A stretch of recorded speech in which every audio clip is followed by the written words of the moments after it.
வணக்கம். நான் டாக்டர் ஓம் பிரகாஷ், பொது அறுவை சிகிச்சை மற்றும் லேப்ரோஸ்கோபி சிகிச்சை நிபுணர். இன்னைக்கு நம்ம பார்க்க போகிற டாபிக் என்னன்னு பார்த்தோம்னா ஹெர்னியா, குடல் இறக்கம். ஹெர்னியாங்கிறது பொதுவாக எல்லாருக்கும் தெரிஞ்சிருக்கும். ரொம்ப மோஸ்ட் காமன் சர்ஜரி, நம்ம பண்ணுறதுலேயே அதிகப்படியான சர்ஜரி ஹெர்னியா சர்ஜரி தான். ஹெர்னியாவில் பல வகைப்படும். கன்ஜெனிட்டல் ஹெர்னியா, ரொம்ப பிறந்த குழந்தையிலேருந்து சின்ன வயசு பசங்களை வரைக்கும் வர்றது எல்லாமே கன்ஜெனிட்டல் ஹெர்னியா தான். அடுத்து ஹெர்னியாவில் டைரக்ட் ஹெர்னியா அண்ட் இன்டைரக்ட் ஹெர்னியான்னு ரெண்டு வகைப்படும். இன்டைரக்ட் ஹெர்னியா சாதாரணமாக அடலசன்ட் பீரியட்லையோ இல்லை ரொம்ப நாள் கவனிக்காமல் விட்டு இந்த 15-20 வயசு இல்லை 30 வயசு வரைக்கும் கூட வரலாம். இல்லை ரொம்ப எல்டர்லி ஏஜ், வயது முதிர்ந்தவங்க பார்த்தோம்னா 50-60 வயசுக்கு மேலே மசில்ஸ் எல்லாம் கொஞ்சம் வீக் ஆனதுக்கு அப்புறம் வர ஹெர்னியா தான் டைரக்ட் ஹெர்னியா. ஹெர்னியா பல இடத்துலையும் வரலாம். நம்ம ரொம்ப காமனாக வர இடம்னு பார்த்தோம்னா இடுப்புக்கு கீழ்ப்பகுதி, இந்த கிராயின் கிரீஸ்ன்னு சொல்லுவோம். அந்த இடத்துல தான் இடுக்கு பகுதியில் வர்றது தான் இன்குவைனல் ஹெர்னியா. இந்த இன்குவைனல் ஹெர்னியா ஆண்களுக்கு பிரதானமாக வரும், ஈவன் பெண்களுக்கும் வரலாம்.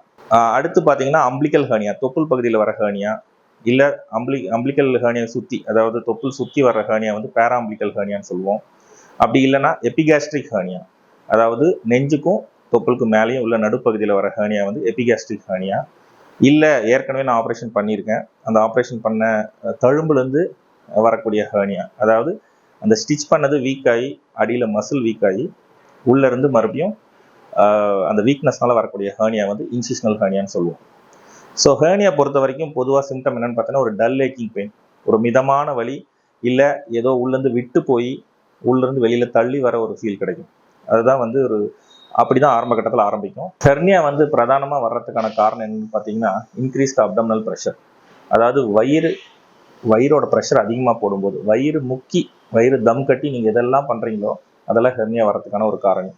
ரொம்ப வயிறு தம் கட்டி ஹெவி வெயிட் லிஃப்ட் பண்ணுறீங்க, இல்லை ரொம்ப வயிறு தம் கட்டி இருமுறீங்க, உங்களுக்கு ஆஸ்மா ப்ராப்ளம் இருக்குது, இல்லை நுரையீரலில் பிரச்சனை இருக்குது, அடிக்கடி இருமிக்கிட்டே இருக்கீங்க, இல்லைன்னா உங்களுக்கு மோஷன் போகிற பிரச்சனை இருக்குது, ரொம்ப முக்கி தான் மோஷன் போகிறீங்க, இல்லை வயசானவங்களுக்கு பார்த்தீங்கன்னா யூரின் போகிறது ப்ராப்ளம் இருக்கும், ப்ராஸ்டேட்ன்ற சுரப்பி பெருசாகும் போது யூரின் போகிறதுக்கு முக்குவாங்க. இந்த மாதிரி வயிறு எப்பெல்லாம் நீங்கள் முக்கி தம் கட்டி நீங்கள் பண்ணுறீங்களோ அப்போல்லாம் உங்களோட மசில் வீக் ஆகி ஹெர்னியாங்கிறது வரக்கூடும். அப்போ இந்த அசோசியேட்டட் ஃபேக்டர்ஸ் எல்லாம் சைமல்டேனியஸ்லி ட்ரீட் பண்ணிவிட்டு ஹெர்னியாவும் ட்ரீட் பண்ணுறது தான் ஒரு பெஸ்ட் ட்ரீட்மெண்ட்டாக இருக்க முடியும். ஹெர்னியா டயக்னோசிஸ்ன்னு பார்த்தோம்னா மெயின்லி கிளினிக்கல் எக்ஸாமினேஷன் தான். கிளினிக்கல் எக்ஸாமினேஷன்லேயே ஹெர்னியா என்ன சைஸில் இருக்குது, எத்தனை ஒரு 2 சைட்லையும் இருக்கா இல்லை ஒரு சைட்லையும் இருக்கா, இதெல்லாம் நம்ம கண்டுபிடிச்சிடலாம். வெரி ரேர்லி உங்களுக்கு அல்ட்ராசவுண்டோட உதவி தேவைப்படலாம். ரொம்ப சின்னதாக இருக்குது, இல்லை கிளினிக்லேயே உங்களுக்கு தெரியலை, ஒரு டவுட் மட்டும் இருக்குது அப்படின்ற பட்சத்தில் ஒரு அல்ட்ராசவுண்ட் ஸ்கேன் மட்டும் நமக்கு எடுக்கலாம். ட்ரீட்மெண்ட் பார்த்தோம்னா ஹெர்னியாவுக்கு சர்ஜிக்கல் ட்ரீட்மெண்ட் தான் ஃபர்ஸ்ட் லைன் ஆஃப் ட்ரீட்மெண்ட். இதுக்கு மெடிசன் கொடுத்து மாறுறது அந்த மாதிரி இல்லை எக்ஸசைஸ் இது மூலமாலாம் கரெக்ட் பண்ண முடியாது. Treatment aspect of hernia is primarily surgical. இது ஓப்பன் மெத்தட்லையும் இல்லை லேப்ரோஸ்கோபி 2 மெத்தட்லையும் பண்ணிக்கலாம். பேஷண்ட்டோட ஃபிட்னஸ் பொறுத்து அவங்களோட ஜென்ரல் ஸ்டேட்டஸ் கலந்து ஆலோசித்து நமக்கு எந்த பேஷண்ட்டுக்கு ஓப்பன் ஹெர்னியா பெட்டராக இருக்கும், எந்த பேஷண்ட் லேப்ரோஸ்கோபி பெட்டராக இருக்கும்ன்றது டிஸ்கஸ் பண்ணி அதன் பேரில் நம்ம அதுக்கான சர்ஜரி மெத்தட் பண்ணிக்கலாம். எந்த ரிப்பேர் பண்ணாலுமே மெஷ் வைக்கிறது தான் பிரதானமான ஆஸ்பெக்டாக இருக்க முடியும். இந்த மெஷ்ஷுங்கிறது என்னன்னு பார்த்தீங்கன்னா பேசிக்லி ஒரு வலை வைக்கிற மாதிரி தான். அந்த வலை வைக்கும்போது உங்களுக்கு அந்த மசில் லேயர் இன்னும் கொஞ்சம் ஸ்ட்ரெங்தன் ஆகி மறுபடியும் உங்களுக்கு ரெக்கரன்ஸ் வராமல் இருக்கிறதுக்காக தான் அந்த மெஷ் வைக்கிறது. இது ஓப்பன் டைப்பில் பண்ணாலும் இல்லை லேப்ரோஸ்கோப்பியில் பண்ணாலும் மெஷ் வைக்கிறது 100% கம்பல்சரி.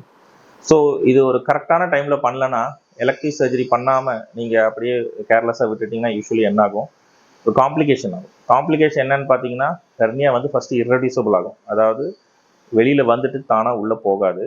அப்போது அது ரொம்ப நாளாக அப்படியே இருக்கும்போது அது வலி ஏற்படுத்தும். வேற குடல் பாகமே வெளியில் அடைச்சி உள்ளே போகலைன்னா அது அப்ஸ்ட்ரக்டட் ஹெர்னியான்னு சொல்லுவோம். அந்த மாதிரி அப்ஸ்ட்ரக்டட் ஹெர்னியா ஆயிடுச்சுன்னா பேஷண்ட்டுக்கு சிவியரான வயிறு வலி, வாந்தி, அதுக்கப்புறம் கேஸ் போகாமல் மோஷன் போகாமல் இருக்கிற தன்மை, வயிறு ரொம்ப உப்பிடும். இதன் மூலமாக என்ன ஆகும்னா குடல் ஜீவன் இல்லாமல் போகிறதுக்கு வாய்ப்பு இருக்குது. அப்படி இருக்கும் பட்சத்தில் எமர்ஜென்சியான சர்ஜரி தான் பண்ணுற மாதிரி ஆகும். அவ்வளோ காம்ப்ளிகேஷன் இல்லாமல் நம்ம முன்கூட்டியே எலக்டிவ் சர்ஜரி பண்ணிட்டோம்னா இதோட மோஸ்ட் சிம்பிளஸ்ட் சர்ஜரி ஹெர்னியான்னு சொல்ல முடியும். இந்த மாதிரி பேஷண்ட் உங்களுக்கு ஹெர்னியா இருக்கும் அறிகுறி இருந்துச்சுன்னா இந்த வயிறில் உள்ள வீக்கம், அது இடுப்பின் கீழ்ப்பகுதியில் உள்ள இடுக்கில் உள்ள இன்குவைனல் ஹெர்னியாவாகட்டும், இல்லை தொப்புளில் ரொம்ப நாள்பட்டு உங்களுக்கு வீக்கமாக இருக்கட்டும், இல்லை நீங்கள் ஏற்கனவே ஆப்ரேஷன் பண்ணியிருக்கீங்க, பெண்களுக்கு பிரதானமாக சிசேரியன் பண்ணியிருக்காங்க, இல்லை யுட்ரஸ் எடுத்திருக்காங்க, அந்த மாதிரி நேரத்தில் இந்த தழும்பு கிட்ட வர வலி ஆகட்டும், இல்லைன்னா ஒரு விட்டு போகிற சென்சேஷன், ஏதோ உள்ளேருந்து தள்ளி வருது, விட்டு போகுது அப்படின்ற ஒரு ஃபீல் வந்துச்சுன்னா கண்டிப்பாக நீங்கள் உடனே ஒரு அறுவை சிகிச்சை நிபுணரை அணுகணும். ஹெர்னியான்ற ட்ரீட்மெண்ட் கண்டுபிடிக்கும் பட்சத்தில் அதுக்கான ட்ரீட்மெண்ட் உடனடியாக பண்ணிக்கிறது தான் நல்லது. நன்றி, வணக்கம்.